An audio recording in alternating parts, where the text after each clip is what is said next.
Hello, I am Josh Miller, and I get to work at Commerce Guys. Yeah, yeah, along with CommerceBob here.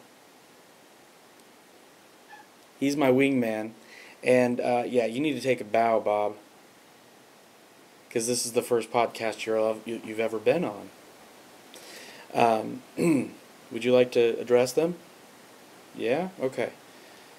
Today, Josh is going to walk through how to install Commerce Kickstart the easy way.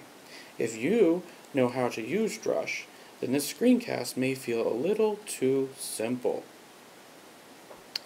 Thanks, CommerceBob. I'll take over from here. In today's screencast, we'll be dealing with three types of software.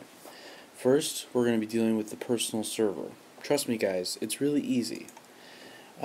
It's possible that you could install MAMP or MAMP Pro or XAMPP for Windows friends. They both include Apache, MySQL, PHP, the things you're going to need to run Commerce Kickstart. And the third software here, Bob, you loaded pictures of hand puppets again. Yeah, so we're just going to go ahead and close that. Really, it's going to be very easy getting your Mac or Windows machine ready to install Drupal. For us, we're using a Mac right now, so I'm going to go ahead and turn on MAMP, and you can see already it's just loaded. It's starting the Apache server and the MySQL server right away. Now, through the magic of editing, we'll jump ahead to when everything's up and running. Oh, it doesn't look like we need to, so here it is. Just started up the server, it started up the database, and I recommend you click on phpMyAdmin. That's a great way to get the database started. So we're going to go ahead and click on that. There's a great tip here that I like to use frequently. Instead of using this create new database here, that's really easy to create a database, but it's kind of hard to know who has access and that kind of thing.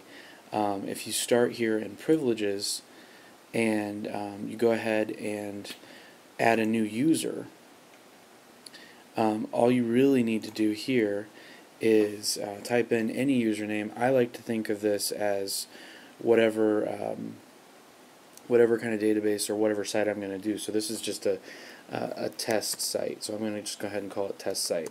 Now I know that that's my username, so I'm going to go ahead and copy that. Your host is your local host, and your password, I actually like to use something simple like 1234. So we have that, and here's the trick: create database with same name and grant all privileges. So you create the user and the database all in one fell swoop. We're going to go down here and click go. Okay, so now we have that. The next step is actually pretty easy.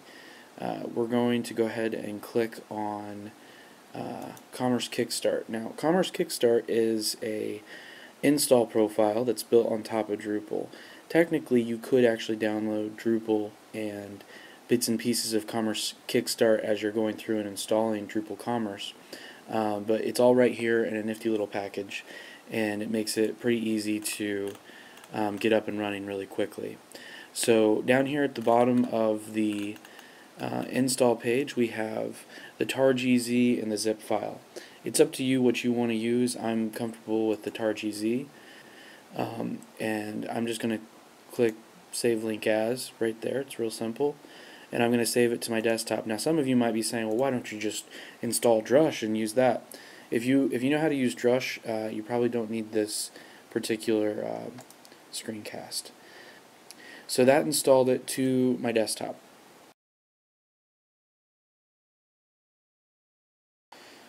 There it is, downloaded on the desktop. We're going to now install this on the server. It's really quite easy. All you need to do is open up your Finder app, or on Windows, you can right click on the Start button and click Explore, and that'll open up your folders that you're used to seeing. That's the standard location. You can change that location once you've installed MAMP. XAMPP is very similar in Windows. It's stored in Windows application. It's all documented where those htdocs are. So that's where it is for MAMP, and here are folders here. So what I'm going to do It's real simple. I'm just going to drag and drop that right there in that folder.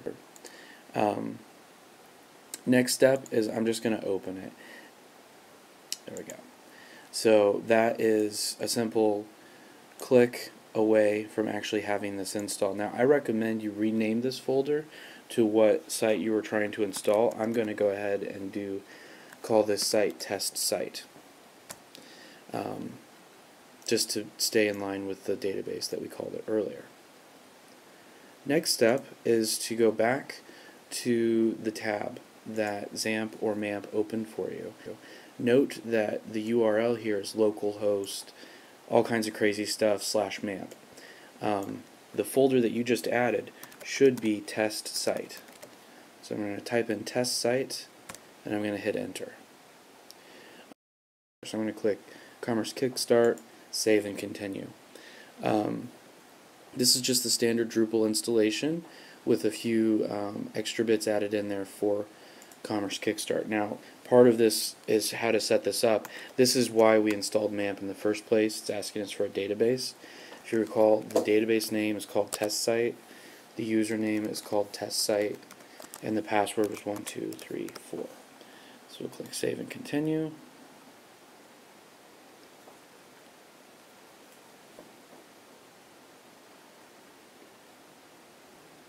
Okay, now the site has been installed.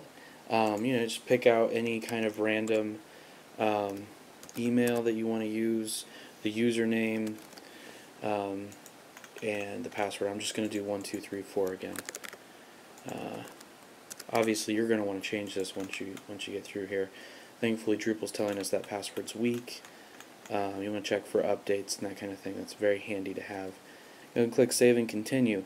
Now, that's 90% of what we've done already. You would do just with a Drupal site.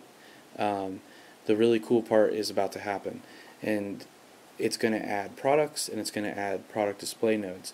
Without these example content, we don't really have much of a store to show you. So I'm going to go ahead and click create and continue.